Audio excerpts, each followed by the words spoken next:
Okay, the purpose of this video is just to clarify the procedures for getting in a Peardeck, as we're going to be using this more and more, especially as we switch into hybrid learning next week. So at the start of class, you will see a slide like this, and this one tells you to join the Peardeck. You just have to go to this website, joinpd.com, and then here is the code to join the class.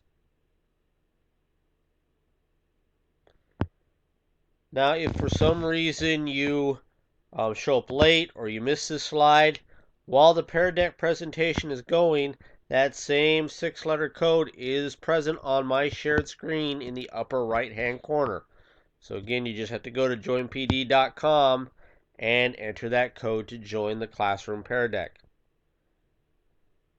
If you have technical difficulties during class, send me a private chat to let me know what's going on. If you don't join the class, let me know what's going on. I am going to assume that you are not actually at your computer and participating in class.